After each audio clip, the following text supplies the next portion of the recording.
이 말씀을 준비하면서 이제 몇 개의 소논문과 또 여러 가지 어떤 외래 기독교 이단 사상들, 어떻게 그들은 이 정통에서 이단으로 나아갔는가, 뭐 이런 이 주제의 어떤 책들을 조금 읽어보았는데, 역사 신학자이신 우리 박용규 총신대 교수님의 이제 소논문을 읽다가 보니까 지난 우리 한국 교회사에서 140년 동안 이 복음의 전례 역사가 매우 짧음에도 불구하고 이 어간에 굉장한 많은 이단들이 발흥해서 이 정통의 교리와 또 우리 기성에 있는 교회의 교리들과는 다르게 이단과 사이비로 발전해 나간 많은 이 피해와 또 폐해 그런 사례들을 한번 읽어보았는데 굉장히 놀라우면서도 어떻게 이렇게 교세가 정통 교세보다도 훨씬 더 빠르게 확장할 수 있었는가에 대한 의구심도 좀 들었고, 특별히 그러나 또 한편으로는 너무 안타까운 것은 이것은 이 한국 교회사에만 등장하는 것이 아니라 기독교 역사에서 계속해서 동일하게 반복적으로 일어나고 있는 일이라는 게 너무나 이제 안타까운 거죠. 가장 그 가운데 제 마음 가운데 인상적이었던 것은 이렇게 가장 큰 폐해를 안기고 특별히 이제 성경을 왜곡하고 그리고 우리의 신앙을 갖다가 골마 터지게 하고 병들게 하고 올바른 길을 걸어가지 못하게 하는 가장 사실은 정체가 드러나는 이단들은 크게 문제가 될 것이 없어요.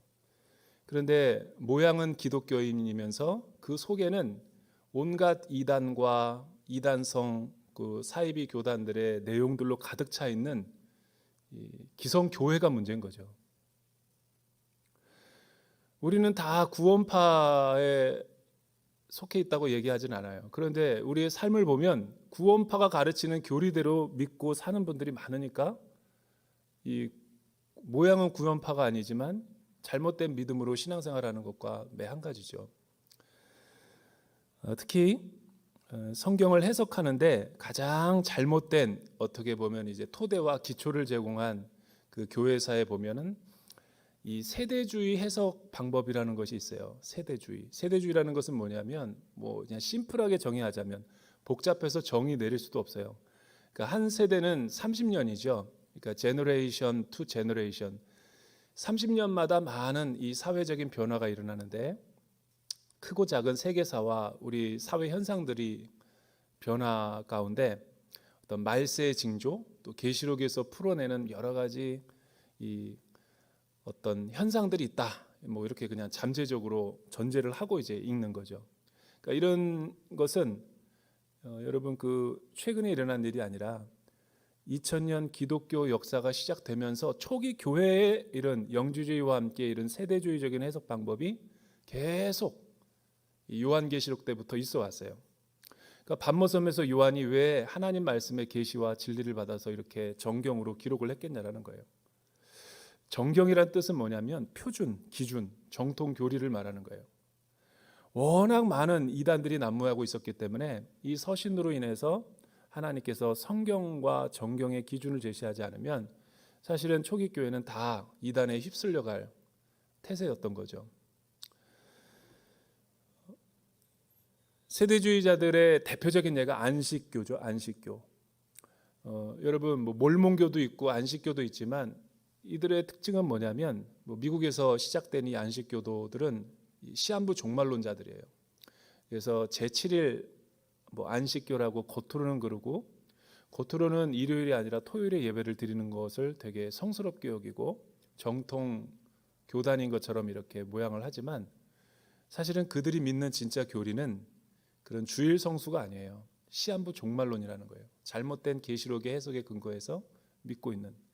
그래서 실제로 그거를 창시한 교주가 어느 날 하나님 앞에 직통 계시를 받았다 그래서 모월 며칠에 재림주가 임한다라고 그래서 그거를 이제 같이 집단 생활하던 많은 사람들에게 이제 유포시킨 거죠. 그리고 세간에 큰 여러 가지 우려를 낳을 만한 여러 가지 반사회적인 일들이 일어났죠. 그런데 실제로 뭐 세기말적인 증후군뿐만 아니라 난세 때가 되고 요즘과 같이 시대가 뒤숭숭하고 막 불안정하면 이 사람들의 있는 이 심리를 이용해 가지고 그런 사이비 이단들은 이런 이 시한부 종말론을 갖다가 부추기는 경우가 많죠. 그래서 몇 월 며칠 날 온다 뭐 그래 가지고 뭐 재림을 준비를 하고 있다가 다 재산도 헌납하게 하고 어느 한 곳에 모이게 하고 우리는 휴거와 들림을 받는다 딱 이러지만 다 이목을 집중할 때 불발되면서 다시 연기가 됐다고 하더라. 뭐 이런 식으로 계속 뭐 이라크 전쟁 때 우리 주님이 오시고 Y2K 때 오시고 뭐 베리칩이 난무할 때 이제 온다. 뭐 10월 28일 날도 온다. 뭐 계속 그랬는데 불발되면은 그들이 거기에 도의의 어떤 그 책임을 지고 뭐 사퇴를 하거나 뭐 사라지는 것이 아니라 연기됐다. 뭐 이렇게 한 벌로 다 끝나버려요. 하나의 쇼에 끝나버리는 거죠. 그런데도 그런 어떤 이 비이성적이고 상식적인 그 집단들의 수많은 엘리트들이 수많은 거부들이 다 거기에 몰려 들어가지고 이 혹세무민에 빠지는 거 보면 우리는 굉장히 조금 정신을 좀 차리고 신앙생활을 해야 된다라는 그런 것이 조금 제 마음에 들고 이렇게 되는데 가장 근본적인 토대를 제공한 게 이런 세대주의라는 거예요. 세대주의는 여러분 문자 그대로 하나님을 말씀을 믿는 것 같지만 그거는 문자주의가 아니라 근본주의고 사실은 그들도 문자대로 안 믿으면서 믿고 싶은 것만 그렇게 믿고 싶은 성경 전체를 믿지 않는 것이 아니라 믿는 것이 아니라 그 어떤 한 구절에만 이 한 말씀 어떤 뭐 특별하게 자기가 이제 어떤 이런 어떤 그 사적인 교리들을 갖다가 만들고 다른 사람들을 속이려 할 때 아주 유용한 그런 말씀만 뽑아가지고 이제 해석을 하는 거죠. 문자적으로 그대로. 다른 것들은 다 문자적으로 해석 안 하면서. 여러분 성경은 사실의 책이고 진솔한 책이고 진리의 책이지만 문자적인 것만으로도 해석이 안 되는 것이 많죠. 만약 여러분들이 40일 40주야를 우리 주님처럼 물도 마시지 않고 40일 40주야로 금식 기도하고 이 모세처럼 금식 기도한다? 그러면 이제 그런 건 문자적으로 해석 안 해요. 죽을까 봐. 다른 것들은 문자적으로 해석하려고 해요. 그것도 말씀을 인용해서 1.1획도 하나님의 말씀은 땅에 떨어지는 것이 없다. 뭐 이렇게 하면서 너는 지금부터 내가 말하는 것을 잘 들어야 돼 하면서 비유로 풀고 그냥 주먹구구식으로 다 이렇게 자기가 말하고 싶은 대로 이용하는 거죠. 여러분 성경은 그렇게 나이브한 책이 아니에요. 66권이 완전히 그냥 일관되고 또 체계적이고 유기적이고 성경이 성경을 해석하게끔 전체적으로 중심사상이 흐르고 있기 때문에 어떤 그런 한 구절에 의해서 뭐 전체적으로 해석이 될 수 없는 거죠. 그런데 이단들의 특징은 항상 그 부분적인 것을 전체적으로 해석을 하려는 경향이 있죠. 예컨대 이런 거죠. 시한부 종말론자들은 교회론도 있고 기독론도 있고 창조론도 있고 인간론도 있고 죄론도 있고 천사 되게 많은데 종말론만 그냥 공부해요. 종말론만. 종말론을 부정하는 것은 아니지만 종말론만 이야기하는 것이 아니죠. 성령론도 있고 되게 많은데 또 반대로 은사주의자들은 은사만 강조해요. 은사만. 그러니까 전체적으로 보는 것이 아니라 이런 거를 치우치고 균형을 잃어버린 신앙이라고 그러죠. 그리고 박옥수 같은 사람은 그냥 구원만 그냥 계속 언제 구원 받았느냐 모르면은 구원을 못 받는다. 어떤 직통계시라든가 신비한 경험이 있어야지만 구원을 받았다는 표지다. 뭐 이런 식으로 성경에도 없는 내용을 가지고 본인이 이렇게 첨삭을 하면서 많은 사람들을 미혹하게 하는 거죠. 14만 4천 명이라는 것이 문자가 아니죠. 계시록의 가장 큰 화두는 여러분 14만 4천은 문자적인 해석이라면 14만 4천 명만 구원을 받은 거잖아요. 그거를 그런 식으로 풀으면은 그리고 또 14만 4천 명이 신천지가 이미 끝났어요. 1차 모집은 끝났고 2차 14만 4천 명이 또 시작된대. 이런 식으로 굉장히 성경을 곡해하는 거예요. 여러분, 이 베리칩이라든가 어떤 그 666 같은 마크, 그래서 무슨 666이라 그래가지고 뭐 이 컴퓨터 바코드다. 여러분 얼마나 그 80년대 또 센세이션을 일으켰어요. 신라면도 안 사 먹었잖아. 왜냐하면 뒤에 있는 바코드가 그 라면에서 제일 먼저 그거를 표기했다 그래가지고 이제 짐승표다. 그거를 받으면 천국에 못 들어간다. 막 이러니까 지금은 누가 그런 미신을 믿나요? 안 믿죠. 그러니까 이런 게 다 뭐냐면 세대주의적인 해석인 거예요. 세대주의자들이 여러 가지 해석이 있지만 뭐 이라크 전쟁 때 주님 오신다 그러더니 또 불발되면서 Y2K 99년도에 온다 그러더니 또 지나가고 또 이제 요즘에 이라크 전쟁과 뭐 또 일어나니까 또 이제 막 시한부 종말론자들이 들끓겠죠. 여러분 그렇게 보이고 바뀌는 그런 현상들의 이야기하면 우리 주님은 와도 12번 더 왔어요. 그렇게 성경을 곡해하고 해석하니까 이 기존에 있는 신자들도 보면 이런 우리의 연약한 심리를 조작하고 공포심을 유발해가지고 미혹하는 거죠.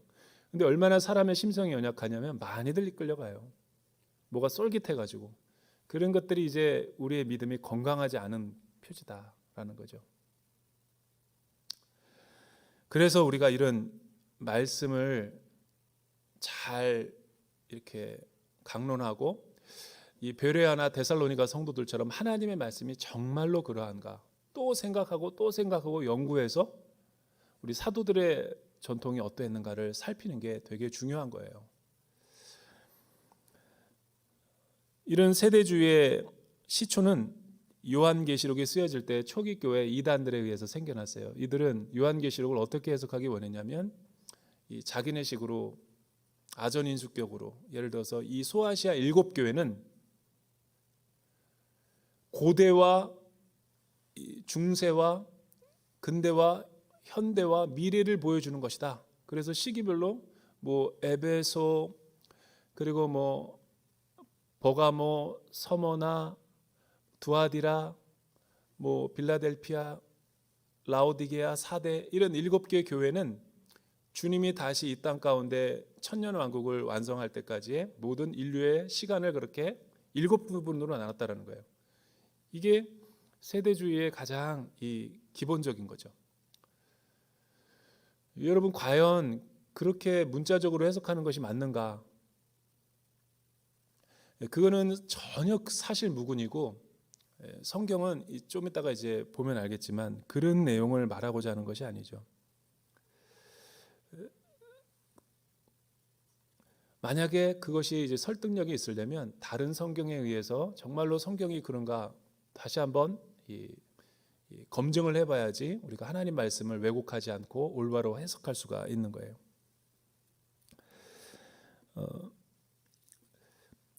666 마크는 네로의 이 히브리식 표기의 숫자의 합이 666이죠.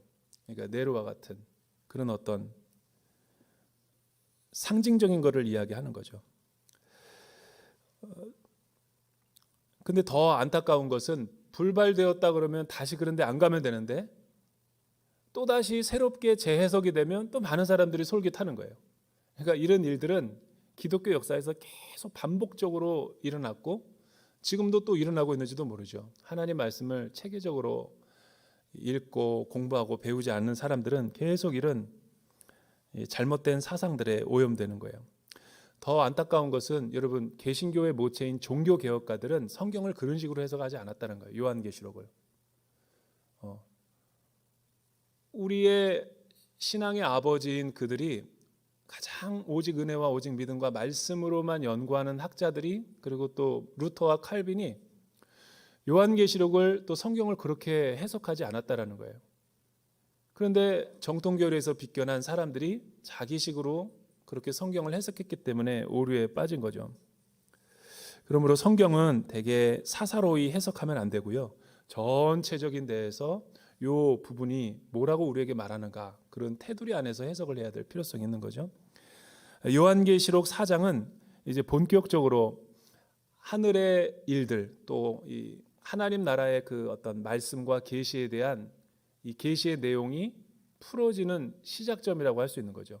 앞에까지는 약간 서론적인 성격이 강했다면 이제 일곱 인과 일곱 나팔과 일곱 대접이 커다란 맥락에서 이제 21장까지 이제 오늘 말씀에서부터 쭉 이제 전개가 되는 예고편인 거죠. 제가 처음에 계시록을 설교할 때 여러분들에게 설명한 것 같은데 왜 반모섬에서 요한이 이 요한계시록을 쓰고 있는가가 굉장히 중요한 이 계시록을 이해하는 열쇠가 되는 거예요. 여러분, 반모섬에 갇힌 유배지에 있는 사도 요한이 왜 이 계시록을 지금 쓰고 있는 거죠? 어느 날 감옥에 갇혀 있는데 하나님께서 빛의 계시처럼 그에게 나타나셔서 뭔가를 말씀해서 어떤 자기 만족이라든가 어떤 자기를 위해서 이 편지를 쓰게 하셨을까요? 지금 이 상황은 아주 특별한 상황에서 계시록이 쓰여지고 있다는 것을 우리가 배경을 알아야 돼요. 도미티안의 로마 황제가 굉장한 무시무시한 대대적인 기독교와 성도들과 교회들에 대한 박해가 시작이 됐고, 이로 인해서 많은 순교자들이 등장했고, 또 이로 인해서 초기 교회가 연약했었는데 지금 배교하는 사람들이 나타나기 일보 직전이고, 또 굉장한 많은 성도들이 혼란과 갈등, 그리고 이러지도 저러지도 못하는, 왜냐하면 이 로마 제국 당시에 가장 강력했던 세력은 이 로마 황제의 철권 통치이기도 하지만 로마 황제 숭배 사상, 또 하나는 유대교에서 예수님을 중심으로 해서 시작된 이 기독교의 부활의 사건으로 시작된 작은 나사렛 종파가 세상 사람들에게는 유대교나 기독교가 차이가 없어요. 그러나 이 십자가를 통한 예수 그리스도의 이름을 믿고 구원을 얻는다라는 이 복음의 능력으로 시작된 초대교회는 유대교의 대대적인 박해를 받았죠. 왜냐하면 유대교는 굉장한 오랜 역사와 전통으로 또 안정된 제도적인 단체였고, 그 밖에 거기서 지류처럼 나온 이 기독교 개신교는 이 막 들불처럼 퍼져나가는 아주 연약한 단계에 있었기 때문에 여러분, 합법적인 종교단체로 인정받은 유대교가 이 기독교를 말살하기 위해서 대대적인 소탕작전에 앞장섰던 거죠. 바울처럼 다메섹 도상에서 공문을 가지고 막 죽이려 했던 것처럼. 이런 시대적인 배경에서 이 요한의 반모섬의 계시가 나타난 거죠. 여러분들 같으면 이런 때 환난과 박해와 고난과 시련 가운데 있는 성도들에게 어떻게 해야 이들에게 진정한 위로와 소망을 줄 수 있겠어요? 사실은 이들에게는 그 어떤 것도 소망이 될 수 없어요. 그리고 이들의 갈등을 사실은 그 누구도 위로해 줄 만한 사람이 없었죠. 어떻게 보면 이 교회와 성도들을 자신감을 주고 또 우리가 믿고 확신하는 바에 뿌리를 내려서 흔들리지 않는 하나님의 보좌, 그리고 예수 그리스도에 대한 이 구원의 믿음을 더 강하게 할 때 우리는 이 모든 시험과 시련을 극복할 수 있는 거죠. 그래서 하나님은 예수의 증언 또 말씀의 진리에 대한 증거를 하고 있었던 반모섬의 요한을 먼저 감옥에 보내셔서 그에게 이 진리에 대한 계시의 말씀을 풀어주신 거죠. 장차 일어날 일, 또 미래에 대한 일어날 일. 그러나 요한계시록의 주제는 하나입니다. 궁극적으로 이 온 땅의 창조주이자 다시 오실 하나님의 아들이 철장 권세를 가지고 모든 어둠의 권세를 정복하고 마침내 우리에게 승리를 가져다 주시는 영원한 하나님의 아들이다. 이거를 가르쳐 주고자 하는 게 구원의 소망이었고 메시지였죠. 그러니까 요한계시록은 그런 맥락에서 보면 어떤 세대주의적인 베리칩이나 666 뭐 그런 것을 다루고자 하는 책이 아니죠. 우리에게 있는 궁극적인 소망과 위로가 어디에서부터 오는가를 계시해주고 나타내고자 하는 것이 계시록의 이야기죠. 여러분, 사회비나 이단 종파 시한부 종말론자들의 요한계시록 해석을 보면 전체적인 걸 한 번도 보여주질 않아요. 일부만 발췌해가지고 자기네들이 교리적으로 변호하고 싶어하는 것만 추려가지고 이제 사람들을 가스라이팅하기 위해서 그렇게 하는 거죠. 요한계시록의 주제는 명료한 거예요. 흔들리고 있는 신앙인들을 다시 일으켜 세우기 위해서 기록한 소망의 서신이고, 또 예수 그리스도가 우리를 구원하시고 우리의 변호자가 되신다. 두려워 말라라는 메시지가 계시록의 승리의 선포의 내용이죠. 이거를 잃어버리면 초점을 잃어버리는 거예요.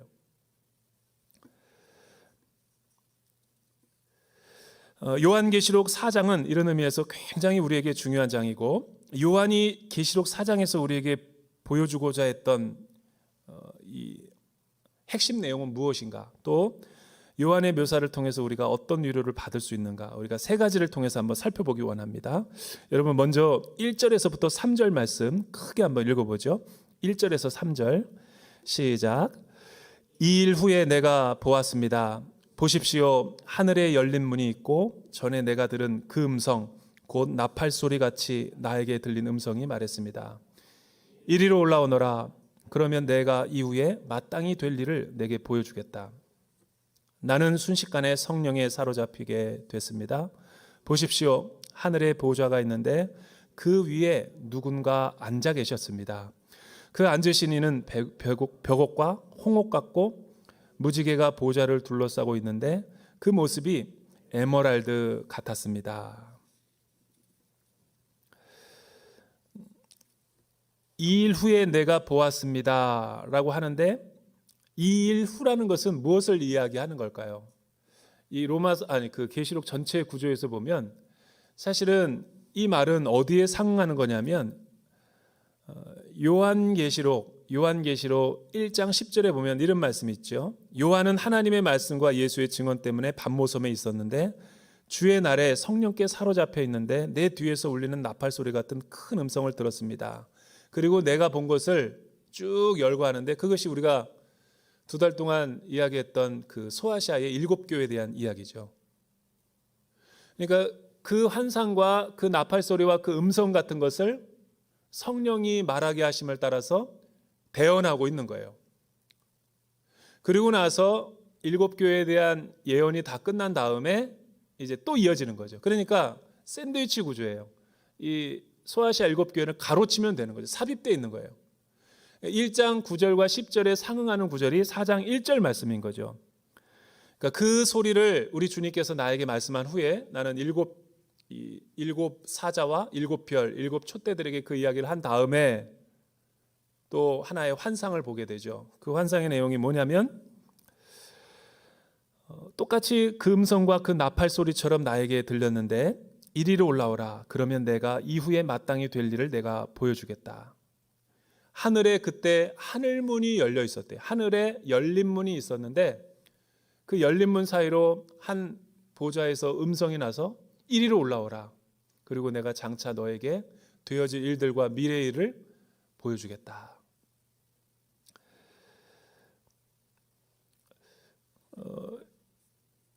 여기서 우리는 중요한 이 영적인 메시지와 도전을 받을 수 있죠. 여러분, 극심한 환난과 시험을 당하는 자들에게 무엇이 우리에게 위로가 되겠는가? 이 땅의 일들과 이 땅의 위로와 이 땅의 소망은 그 어떤 위로도 우리 크리스천에게 줄 수 없어요. 일시적이고 잠시적이고, 뭐 좋은 곳을 여행하고 맛있는 걸 먹고 또 친구들을 만나가지고 아무리 이야기를 해도 사실은 우리 인생의 문제가 궁극적으로 풀리는 것은 없어요. 우리의 고민과 우리의 염려가 다 해소되는 것은 아니죠. 그것은 마치 이런 원리와 똑같아요. 여러분, 사막을 여행하고 있는 어떤 사람이 타는 목마름으로 정말 살고 싶어서 막 그 광야의 길을 통과하는데 목이 타들어가고 거의 이 신기루가 보이고 거의 죽을 것 같은 그런 이 순간이 찾아온 거예요. 그러면 그에게 필요한 것이 뭘까요? 아파트겠습니까? 주식이겠습니까? 친구들이겠습니까? 옛날에 감동 있게 읽었던 시집이겠습니까? 여러분, 그에게 필요한 것이 멋진 세단 차일까요? 사막에서 생존을 위해서 살고 싶어하는 타는 목마름의 사람에게는 유일하게 딱 하나밖에 없는 거예요. 생수를 마시고 싶은 거죠. 오늘날 저와 여러분들이 살아가고 있는 이 천국의 노마드들에게 필요한 것이 바로 그런 거예요. 우리는 이 세상을 살아가면서 똑같이 세상 사람들처럼 뭐 아파트와 자동차와 뭐 골프라는 취미 생활과 그 밖에 많은 일들을 우리가 추구하며 또 노력하며 성공하기 위해서 달려가지만 사실은 그 모든 것들을 더 많이 소유하고 더 높이 올라갈수록 우리의 영적인 목마름은 더 심해질 거예요. 그 무엇도 그 누구도 나의 내적인 생명과 목마름을 채워줄 수 있는 이가 없기 때문에 인생을 살면 살수록 더 그런 타는 목마름이 깊어지는 거죠. 여러분, 우리의 영적인 목마름을 채워줄 수 있는 분은 한 분이죠. 이 땅의 것이 아니라 하늘의 것으로만 채워질 수가 있는 거예요. 그래서 요한에게 우리 주님이 나타나셔서 하늘 보좌를 보여주셨고 또 신적인 수동태에 의해서 하나님에 의해서 열린 문을 보게 된 거죠. 우리는 그 문을 열 수가 없고 우리는 그 문으로 우리 스스로가 들어갈 수도 없어요. 하나님이 열어주시고 하나님이 보여주는 것만큼 우리는 계시의 내용을 알 수 있는 거죠. 그래서 하나님이 이리로 올라오라 말씀할 때 그동안 사람들이 목말라 하고 또 사람들이 알고 싶었고 만나고 싶었던 경험하고 싶었던 놀라운 하늘의 사건을 계시해 주는 거죠. 그게 요한의 밤모섬이 보았던 굉장히 중요한 하늘 보좌의 예배의 장면이었어요. 여러분, 이 요한계시록을 해석할 때 굉장히 중요한 부분들이 바로 이런 부분들이죠. 3절에 나타나는 거, 하늘 보좌가 이제 환상으로 보여진 겁니다. 환상이 뭐예요? 사실이 아니에요. 환상은 사실을 말하는 게 아닙니다. 여러분, 제가 이야기하는 것을 한번 상상해 보세요. 동그란 삼각형, 머리에 이미지가 딱 떠올라요? 말이면서 사자의 모습을 한 동물 생각이 나나요? 루비콘 같이 뿔 달리고 날개 달린 말, 이거는 사실 해석이 안 되는 거죠. 그런 거를 환상이라고 그러는 거예요. 이미지. 그런 이미지로 본 것이지 사실로 본 게 아니에요. 마치 꿈과 같은 거죠. 어떨 때는 우리가 꿈을 사실적으로 꿀 때도 있지만 대부분의 난해한 꿈들은 해석이 안 되죠. 인간의 언어로. 몽환적이죠. 그런 거를 지금 이야기하는 거죠. 그리고 조금만 더 이제 해석을 하면 그 앉으신 이는 벽옥과 홍옥 같고 무지개가 보좌를 둘러싸고 있고 그 모습이 에메랄드 같았습니다. 이게 이해가 되나요? 또 보좌로부터 번개들과 우르렁거리는 소리들과 7 등불이 있고 수정처럼 맑은 유리바다 같은 것이 있대요. 유리바다가 뭐예요? 아, 나 유리바다 알아 하는 사람 없죠. 그런 걸 이미지라고 그러고 환상이라고 하는 거예요.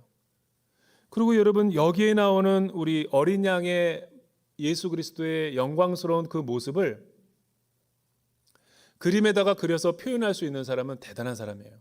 그런 사람은 없어요. 그런데 왜 우리는 이 말을 풀을 때 문자적으로 풀으려고 그러죠? 이거는 요한이 상징적으로 보고 은유적으로 본 것이고, 어떻게 보면 요한은 유대인이었기 때문에 여러분, 유대 문학에서는 이 묵시문학이라는 것이 있어서 엄청난 바벨론과 이방인들의 침입을 받아가지고 유대인들이 굉장히 고난을 겪을 때 그들이 믿는 유일신 하나님을 갖다가 신앙을 지키기 위해서 그때부터 은어와 상징, 비유를 쓰기 시작했어요. 그래서 예수님이 오시기 전까지 여러분 400~500년 동안 엄청난 그 묵시문학이 발달돼 있어요. 다니엘서부터 마태복음 이전까지가 이제 묵시문학이 가장 절정으로 이르던 때죠. 그러니까 우리가 사람들이 이해할 수 없는 그 상징과 은유를 통해서 그들은 패스워드로 쓴 거예요. 마치 고대 크리스찬들임을 아는 방법이 물고기 한 마리를 딱 그려놓으면 크리스찬이구나 알듯이. 왜냐하면 익투스라는 단어가 예수는 그리스도 살아계신 하나님의 아들이라는 헬라어의 이니셜의 첫 자들을 딴 거거든요. 그러니까 그때부터 물고기는 하나의 크리스찬의 상징이 된 거고, 자동차 범퍼에 딱 달면 나는 크리스찬이구나 라는 것을 알 수 있는 거죠. 또 로마의 박해가 시작됐을 때 나는 크리스찬입니다 라고 그러면 죽게 되니까 물고기로 확인하는 거죠. 그런 상징과 은유가 고도로 발달되어 있었던 때에 반모섬의 요한도 그 당시 로마 제국의 문화와 모든 여러 가지 은어들과 상징들을 이용해서 사실은 이 계시록의 문화를 이렇게 말씀으로 풀어낸 거죠. 그러니까 베드로 전후서에서 이야기한 것처럼 이 성경의 말씀을 우리가 문자적으로 지나치게 해석하고 또 부분적으로 해석해버리면 어떤 일이 벌어지냐면, 하나님의 말씀을 순전하게 믿는 건 좋은데 잘못 믿는 게 문제인 거죠. 마태복음 4장에 예수님을 네가 만약 하나님의 아들이거든 예루살렘 성전 꼭대기에서 뛰어내리라, 천사가 너를 받아주리라. 우리 주님이 그때 사단의 도전에 순응해서 뛰어내렸나요? 주 너희 하나님을 시험하지 말라 명확하게 말씀으로 물리치셨잖아요. 그런데 만약 그거를 문자적으로 해석하면 내가 19층 아파트에서 뛰어내려도 주님은 나를 하나도 다치지 않게 해줄 거야, 이런 비상식적으로 믿는 사람도 많죠. 문자적인 해석이니까 그런 거예요. 여러분, 우리가 이런 성경의 해석을 잘 해야지만 우리의 신앙이 하나님 안에서 우리가 올바른 길을 걸어갈 수 있는 거죠. 그 정도로 영광스러운 모습으로 우리 주님이 보좌에 앉아 계신다라는 거예요. 상상할 수도 없는 그 아름다움과 형용할 수 없는 빛깔로 광채를 드러내고 있다라는 거죠.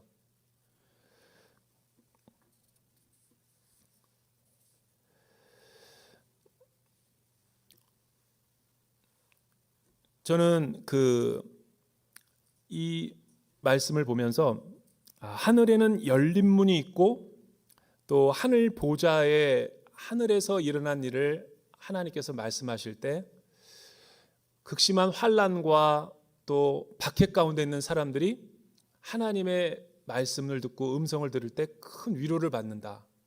이제 그런 게 요한이 우리에게 전해주는 영적인 메시지인 거죠.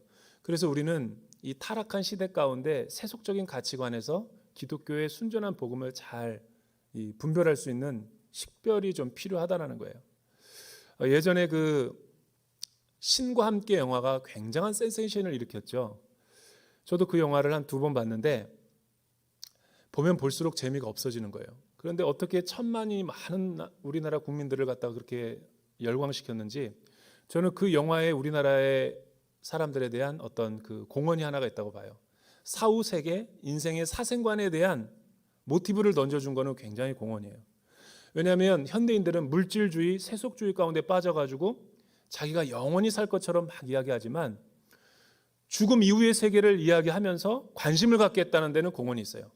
그러나 이 신과 함께 심각한 문제점은 뭐냐면, 제가 봤을 때 기독교적인 사생관과 세계관이 아니라는 게 문제가 있는 거예요.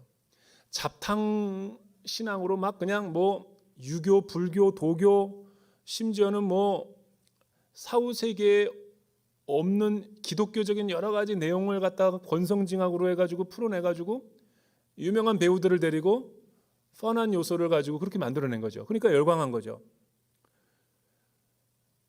그러나 우리가 알아야 될 것은 지하 7,000층으로 내려가서 무슨 염라대왕 같은 존재에게서 우리의 죄를 직고하고 심판받고 형벌을 좌우간에 그런 딜하는 그런 게 아니잖아요.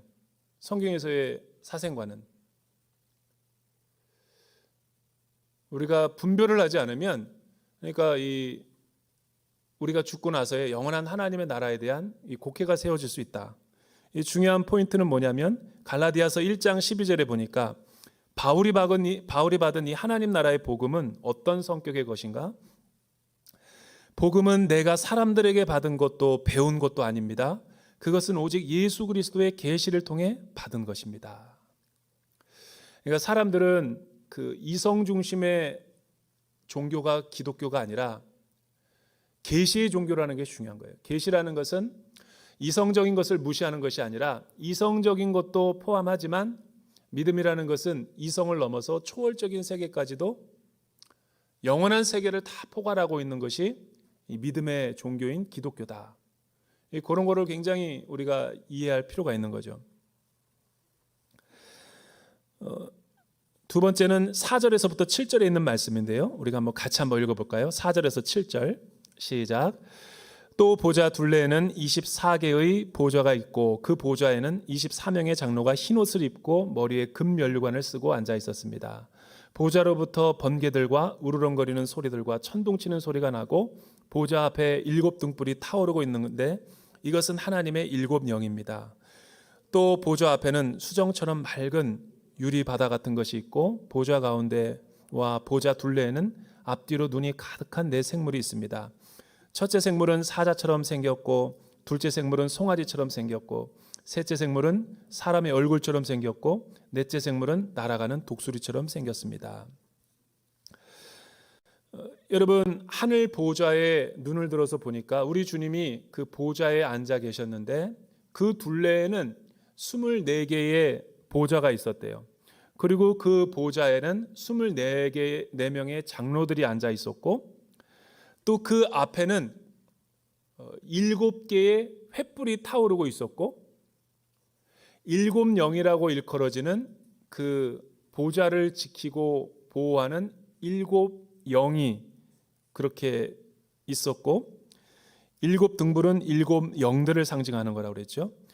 또 그 보좌 앞에는 이제 바닥에는 바다 유리와 같은 에메랄드 또 홍옥, 벽옥 같은 많은 아름다운 이 빛깔로 수놓아진 그런 마당 같은 것이 있는 거죠. 그런데 그 보좌 둘레에는 앞뒤로 해서 눈이 가득한 4 생물이 있었대요. 여러분 머리로 상상해 보면 상상이 안 돼야지 정상이지 이게 상상이 나는 된다. 이건 약간 좀 이단성이 조금 이미지 환상인 거예요. 그런데 4 생물이 있는데 첫째 생물은 사자, 둘째 생물은 송아지, 셋째 생물은 사람의 형상, 넷째 생물은 독수리. 뭐를 나타내는 거죠? 그리고 그 4 생물들은 또 거기다가 덧붙여서 6 날개를 갖고 있고 그리고 계속해서 날개 둘레와 날개 안쪽에도 눈들로 가득하고 그리고 계속 움직이고 있대요. 하나도 이해가 안 되죠. 여러분, 만약에 이거를 주석하고 이거는 뭐를 나타내고 이건 뭐를 나타내는 거다 이걸 너무 깊이 들어가면 이거는 신천지처럼 돼버려요.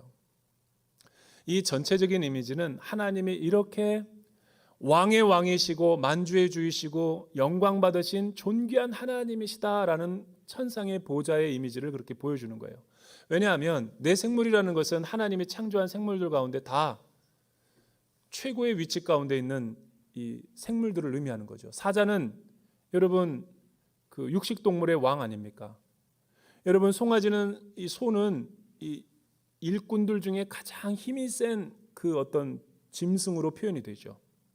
섬김의 종으로 가장 강력한 힘을 가진 파워. 사람은 만물의 영장 가운데 가장 탁월하게 지음받은 으뜸의 피조물이죠. 독수리는 여러분 그 새들 가운데 가장 탁월한 피조물을 나타내요. 여기 있는 모든 것들이 으뜸인 것을 상징하는 것인데 그는 하나님보다 훨씬 더 아래에서 날개에 눈을 갖고 온 우주 만물을 바라보시면서 감찰하시고서 극심한 박해와 극심한 환난과 고난을 겪고 있는 모든 성도들을 심부름하면서 눈동자처럼 감찰하고 있다는 것을 보좌 환상으로 보여주는 거죠. 그리고 왕의 위엄을 다 보여주고 있는 것이고 천상의 24명의 장로들이라는 것은 사실은 성도들을 상징하는 거죠. 왜냐하면 신구약 전체로 여러분 풀어놓고 봤을 때 이스라엘의 12지파 신약의 12제자를 합친 숫자가 24명이기 때문에 24장로들이 그 보좌에 같이 앉아서 하나님과 함께 왕노릇하고 통치하고 있다는 것은 구원받은 성도들의 우리의 지위를 나타내는 거죠. 그러니 도미티안 황제와 유대교가 아무리 기독교를 말살하고 박해하고 수많은 갖은 조롱과 수치와 이 땅에서 받는 여러 가지 불안과 두려움, 여러 가지 그 힘든 상황 속에서도 이 땅의 일을 바라보는 것이 아니라 지금 내 안에 있는 앞에 있는 여러 가지 환란들을 바라보는 것이 아니라 열린 문, 그 사이로 나오는 이리로 올라오라고 하는 하나님의 하늘 보좌를 보는 순간 우리는 모든 육신의 한계를 뛰어넘어 환란을 극복할 수 있다는 거죠. 이것이야말로 성도들에게 큰 위로와 소망이요 하나님의 계시의 말씀인 거죠. 여러분, 따라서 저와 여러분들이 지금 환난과 고통, 말할 수 없는 슬픔 가운데 있는 사람들이 있어요? 무엇이 여러분들을 다시 일으켜 세우고 신앙의 길을 걸어갈 수 있도록 도전할 수 있을 것 같아요?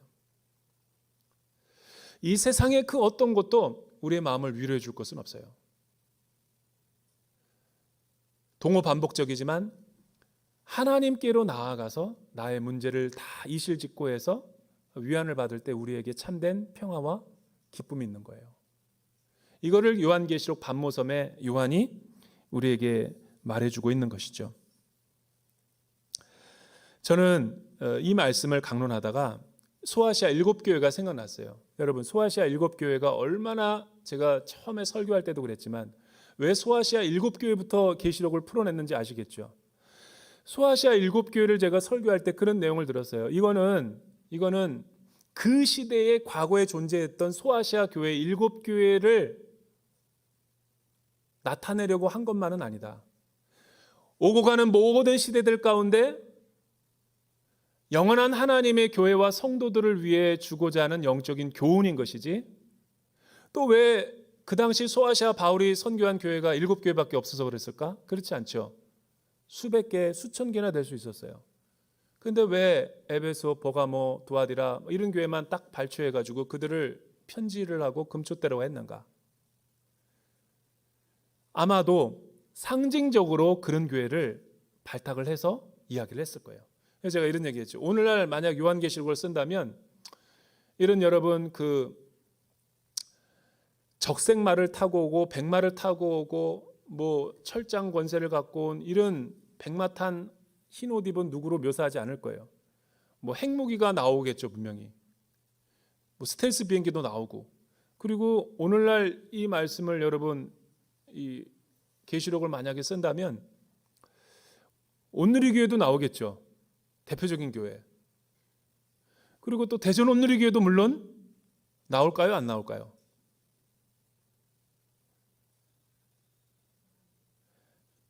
늦었어요, 이미. 여러분 나와야죠. 중부 지역의 대표적인 교회니까. 그리고 또 어느 교회가 나올 것 같아요? 강원도의 어떤 교회, 제주도의 어떤 교회 나오겠죠. 그렇게 이거를 해석해야지 어떻게 이거를 갖다가 앞으로의 펼쳐질 모든 미래의 사건으로 해석하고 이해한다는 것은 너무 나간 거예요.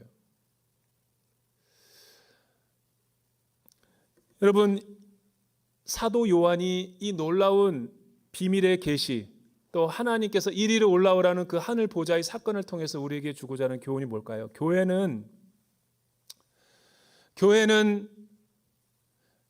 우리 사람들이 생각하는 모임의 그런 단체가 아니라는 거예요.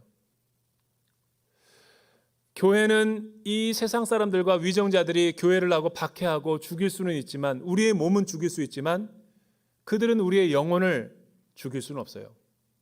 그리고 과거에 찬란했던 교회가 융성할 때도 있었지만 100년 지난 뒤에 교회는 건물조차도 없어요. 그러면 하나님의 교회는 사라진 건가? 그렇지는 않은 거죠. 여러분, 교회는 7교회 가운데서도 가장 사이즈, 그리고 조직 성도 수, 뭐 크고 화려한 몇만 명 들어간다, 뭐 이런 걸 얘기하려는 것이 아니죠. 만약 그렇다면 여러분, 서머나 교회와 빌라델피아 교회는 한 번도 책망을 들은 것이 없고 굉장히 인정을 받고 칭찬을 받았던 교회예요. 이 두 교회의 특징이 뭔지 아세요? 굉장히 가난했어요. 그리고 굉장히 성도 수가 적었어요. 다른 교회들은 신랄하게 비판과 칭찬받은 것도 있지만 판단이 더 많았죠. 없는 상황 가운데, 너무 힘든 상황 가운데서도 굴하지 않고 끝까지 하늘 보좌를 바라보며 또 영원한 생명을 추구하며 살아왔던 그 성도들의 믿음을 하나님께서 칭찬하고 있는 거죠. 여러분, 이 말씀을 하나님께로부터 듣는다면 우리 성도들이 얼마나 사실은 위로와 큰 소망이 될 수 있을까? 그러니까 우리가 생각하는 교회론과 하나님이 생각하는 교회론이 완전히 역전될 수 있어요. 그렇게 풍요롭고 그렇게 화려하고 그렇게 많은 양육 프로그램 가운데 그래 너가 뭐 했냐? 나중에 우리 입으로 이실직고할 수도 있죠. 여러분, 농어촌 미자립교회는 오히려 성도 수는 없고 열악하고 힘들지만 그 가운데서도 점조직처럼 정말 기도하고 어렵지만 순결한 믿음으로 타협하지 않고 살아가는 수많은 신앙이들이 있다면 하나님께서 그런 교회를 서머나와 빌라델피아 교회로 이야기하는 거예요.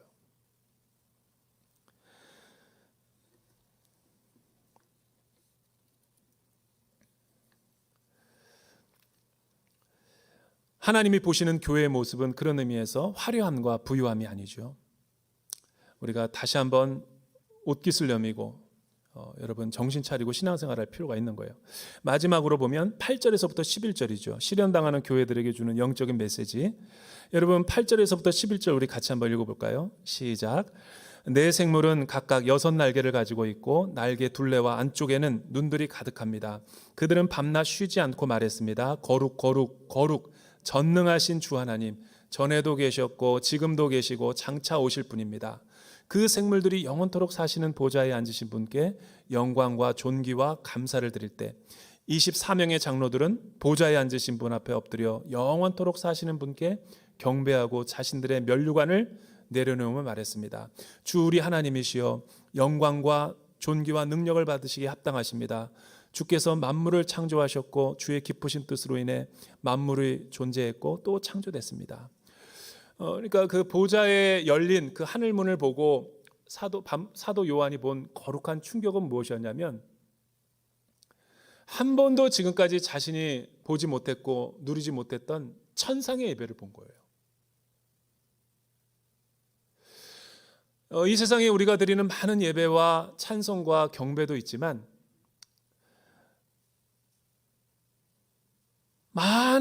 수많은 성도들이 흰 옷을 입고 어린 양의 보혈로 거룩 거룩 거룩 전능하신 하나님의 이름을 송축하고 또 모든 영광과 존귀와 감사와 그분이 행하신 모든 일이 주 앞에 합당하다라는 하나님의 주되심을 선포하고 가장 예배의 절정은 뭐예요? 24장로들이 쓰고 있는 면류관을 벗는 거죠. 그리고 하나님 앞에 모든 공로를 드리는 거예요. 예배가 뭡니까?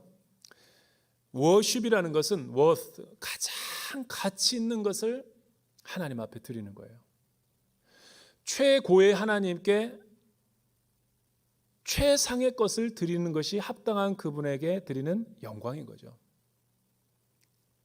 저와 여러분은 직장 생활을 통해서 하나님 앞에 합당한 영광을 돌려드리고 있습니까? 정말 여러분은 그 일터에서 하나님이 만왕의 왕이시고 전능한 주이시고 내 직장의 최고 경영자가 된다는 것을 믿고 있습니까? 우리 가정의 주인은 엄마도 아니고 아빠도 아니고 자녀도 아니고 오직 하나님 한 분이심을 주권을 인정하고 선포하며 나가고 있습니까?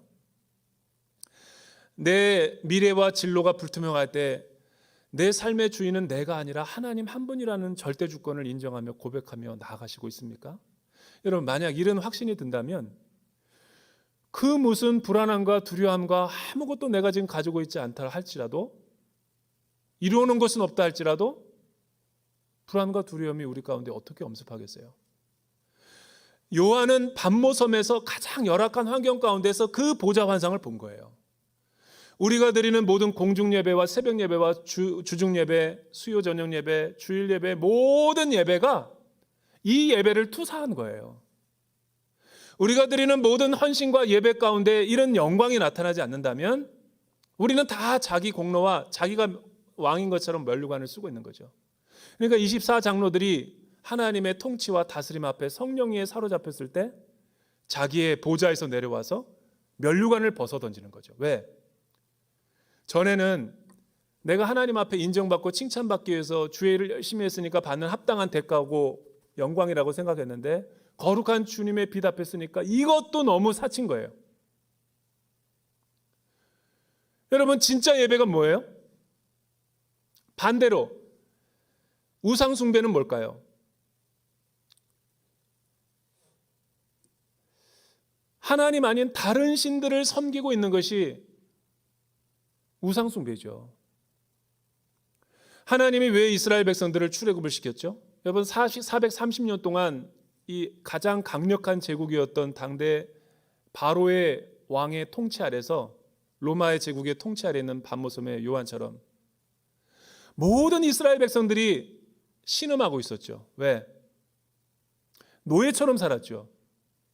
그리고 벽돌을 찍어내면서도 노동일을 하면서도 무엇을 위해서 내가 이렇게 열심히 하고 무슨 가치를 위해서 내가 이렇게 돈을 벌고 있고 무슨 미래를 위해서 내가 지금 이렇게 지시에 순응하며 지금 살고 있는 거지? 그들은 기계였고 그들은 짐승이었고 그들은 생명이 아니었고 그들은 목적과 방향이 없었어요. 그래서 종로로 타고 있었다는 거예요. 애굽이라는 것은 세상을 상징하는 거죠. 우리가 이 땅 가운데 살면서 많은 일상생활을 영위해요. 때로는 명분은 하나님을 위한다고 하면서도 다 자기 일들, 자녀를 기르는 것에서부터 결혼과 직장, 대학, 진로, 전공, 심지어 뭐 연애하는 것과 모든 그 앞으로의 장래일과 나의 노후 대비 같은 것도 다 명분은 그럴듯해요. 그러나 누가 진짜 나의 삶의 모든 것의 주인은 하나님이십니다, 이런 절대 주권을 고백하며 주님의 발 앞에 면류관을 벗어버리고 주권을 맡기는 사람이 누가 있어요? 그래서 출애굽한 다음에 하나님이 그들을 광야로 인도하셔서 출애굽기 20장에 보면 10계명과 시내산의 율법을 주면서 제1계명이 뭐냐면 나 외에 다른 신을 섬기지 말라는 거예요. 그리고 너희들은 거룩한 안식일을 지키라는 거죠. 왜 그렇죠? 안식일을 통하여 내가 그동안 방향 없이 목적 없이 살던 모든 것을 멈추지 않으면 우리는 폭주기관이 돼버려요.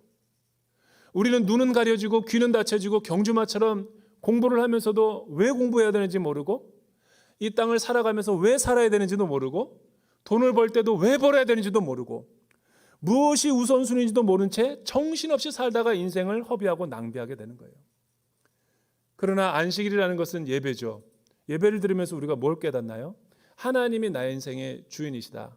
하나님이 나를 세상에서 세상의 통치가 방식이 아니라 하나님의 절대 주권으로 나를 구원하시고 나의 삶을 인도하시는 분이시다. 이거를 고백하는 게 예배 정신이죠. 예전에 제가 미국에서 6년 동안 있었을 때 은평교회라고 김은대 목사님이시라는 분이 계시는데 이제 그분 아래서 제가 정말 초년 이렇게 교육전도사 생활을 했었어요. 그런데 그분이 어느 날 저를 불러서 그때는 제가 토론토에 있었는데 토론토에서 플로리다까지 차로 운전을 해서 또 뭐 어디 컨퍼런스를 3-4개 갔다 오라고 나에게 주고 20명을 데리고 미니밴을 끌고 52시간을 운전하고 햄버거를 12번 먹고 갔다 온 적이 있어요. 그런데 그때는 이해가 안 됐어요. 왜 다녀오라는가? 그러니까 목사님이 항상 정신은 은혜가 있는 곳은 항상 가서 부흥을 체험하라고 이렇게 막 보내시는 거예요. 정신없이 하여튼 52시간 운전하니까 땅이 올라오더라고요. 땅이 나한테 인사를 하더라고요. 하이. 그리고 정말 이렇게 올라온다는 얘기가 무슨 얘기인지를 알겠다. 가도 끝이 없는 거예요. 그리고 정말 거기 가서 목사님이 가르쳐준 주소대로 그걸 갔는데 그 타이틀은 그렇게 써 있었어요. 거기가 브라운스빌 처치, 브라운스빌 어셈블리 오브 갓 브라운스빌 처치라고 돼 있었는데 도착하자마자 너무 충격적인 광경이 제 안에 벌어진 거예요.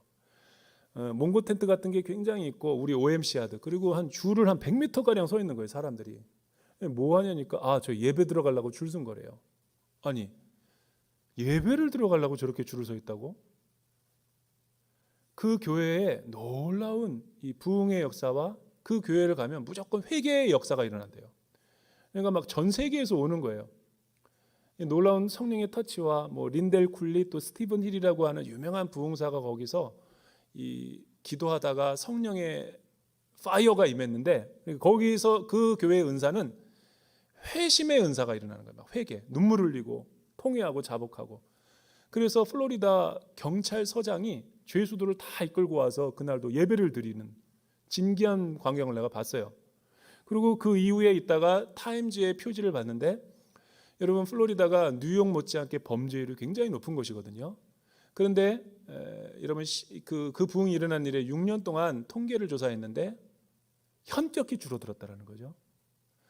근데 그 교회에 딱 입장을 했어요. 애들 데리고. 근데 끝나고 나서 다 얼토콜링을 하더라고요. 재단으로 나오게 하라. 그리고 그 자신들이 여기 회개하는 의미에서 뭐 가지고 있는 모든 것들을 다 이 여기 쓰레기 소각장을 크게 만들었으니까 다 가져오라고. 내일은. 그 다음 날 가니까 뭐 거기 뭐 음란 비디오에서부터 그리고 뭐 잡지에서부터 도색 잡지에서부터 뭐 마약에서부터 뭐 심지어 돈다발에서부터 뭐 이렇게 그 도박하는 사람. 그러니까 뭐 완전히 그 회개의 열매죠, 그죠? 나는 그때 충격을 받은 게 뭐냐면 뭐 우리 애들도 막 뭐 울고 불고 난리 났죠. 회심의 역사. 근데 내가 그걸 보면서 느낀 게 뭐냐면 그 예배를 기름 부음이 있을 때 강력한 회개의 역사가 나타난다는 거죠. 회개라는 게 뭡니까? 내가 하나님을 주인으로 모시지 않고 세상의 다른 신, 다른 가치, 다른 어떤 무엇을 섬겼습니다라는 것을 내려놓는다라는 거 아니에요. 그러니까 그런 회개의 열매로 표시로 그렇게 사람들이 나가서 무릎 꿇고 통회 자복하는 거 아니에요. 그게 면류관을 내려놓는 것이 아닌가. 우리의 예배는 그런 의미에서 다 이거 지금 쇼라고도 할 수 있어요. 여러분 이런 회심이 없고 이런 돌이킴이 없고 이런 리펜트가 없고 매번 기계적인 예배, 기계적인 습관적인 타성에 젖은 매너리즘에 빠진 예배는 저와 여러분의 영혼을 변화시키지 못해요. 기도도 습관적으로 하는 게 아니라 정말 그 영혼이 하나님 앞에 맞닿아서 하나님의 천사가 오르락내리락하는 이런 천상의 보좌 예배를 경험해야 되는 거예요. 요한은 가장 열악한 반모섬에서 감옥에서 예배를 드릴 때 이런 영광을 본 거죠. 그렇다면 저와 여러분들은 우리는 얼마든지 더 자유로운 환경에서 예배를 드릴 수 있음에도 불구하고 이런 절대주권의 하나님을 찬송과 경배를 드려야죠. 하나님의 자리에 내가 앉아 있는 거예요. 24 장로들처럼 내려와야 되고 내가 왕으로 섬기는 모든 면류관을 벗어야죠. 그때 하나님을 인격적으로 만날 수 있는 거예요. 저와 여러분이 그런 오늘 터닝 포인트가 되기를 주님의 이름으로 축복합니다.